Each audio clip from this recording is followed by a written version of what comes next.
સૂર્યને ગ્રહોનો રાજા માનવામાં આવે છે। જો તમારી કુંડળીમાં સૂર્ય ગ્રહ કમજોર હોય તો તમે કેટલી પણ મહેનત કરો પરંતુ તમને તેનો જશ નહીં જ મળે। પરંતુ તમને ખબર કઈ રીતે પડશે કે તમારો ગ્રહ સૂર્ય કમજોર છે કે નહીં? જાણો શું હોય છે તેના સંકેતો, અને જો તમારો સૂર્ય ગ્રહ કમજોર છે તો શું કરશો ઉપાય। ચાલો જાણીએ। નબળા સૂર્યના સંકેત। જે લોકોની કુંડળીમાં સૂર્ય નબળો હોય છે તેમને કરિયરમાં પ્રગતિ નથી મળતી।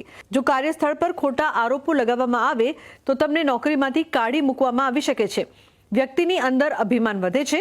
કોઈ પણ ક્ષેત્રમાં સફળતા મળતી નથી। સૂર્યની નબળાઈના કારણે વ્યક્તિના પિતા સાથેના સંબંધ ખરાબ રહે છે। તમને કોઈ કામમાં તમારા પિતાનો સહયોગ નહીં મળે। તેમના ગુરુ પણ મદદ કરી શકતા નથી। સૂર્યની નબળાઈના કારણે સોનું ખોવાઈ જાય કે ચોરાઈ જાય, જેના કારણે ધનની ખોટ થાય છે। આવા વ્યક્તિને ક્યારેય ભાગ્યનો સાથ મળતો નથી। જે લોકોનો સૂર્ય નબળો હોય તેઓ પેટ અને આંખ સંબંધિત સમસ્યાઓથી પીડાય છે। તમારા શરીરમાં નબળાઈ, તાવ, હાર્ટ એટેક, ચામડીના રોગો, ઈજાઓ જેવી સમસ્યાઓનો સામનો કરવો પડી શકે છે। સૂર્યની નબળાઈ વ્યક્તિમાં આત્મવિશ્વાસ અને ઈચ્છા શક્તિ ગુમાવે છે। કુંડળીમાં સૂર્યને બળવાન બનાવવા માટે 3 થી 4 માણેક પહેરવા જોઈએ। તેને સોના અથવા તાંબાની ધાતુમાં પહેરવું જોઈએ। તેને રવિવારે સૂર્યોદય સમયે પહેરો।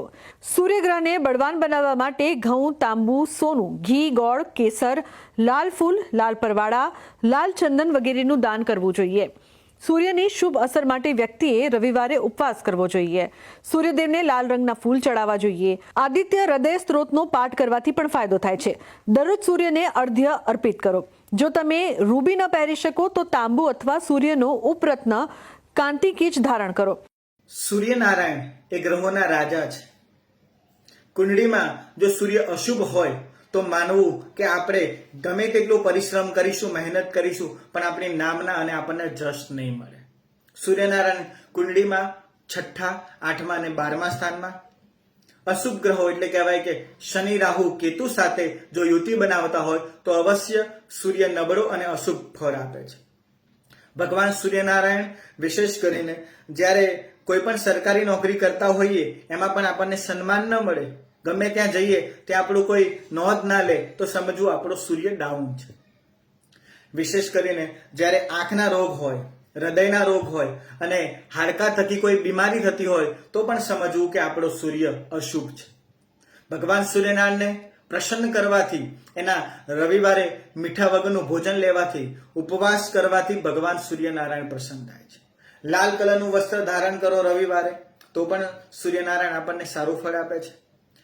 તાંબાના કળશમાં સૂર્યનારાયણને સવારે રોજ નિત્ય જળ અર્પણ કરવું જોઈએ।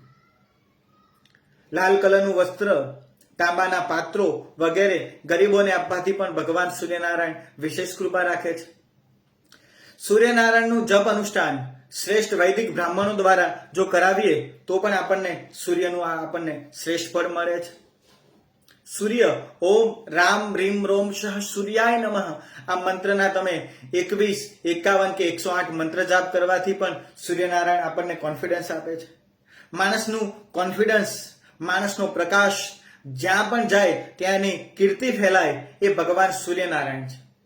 સૂર્ય જો આપણો મજબૂત હોય તો આપણા ફેસ ઉપર કંઈક અલગ કોન્ફિડન્સ દેખાતું હોય છે, અને જેના સૂર્ય થકી જ 9 ગ્રહોની બેલેન્સ કરવાની પણ એક શક્તિ છે।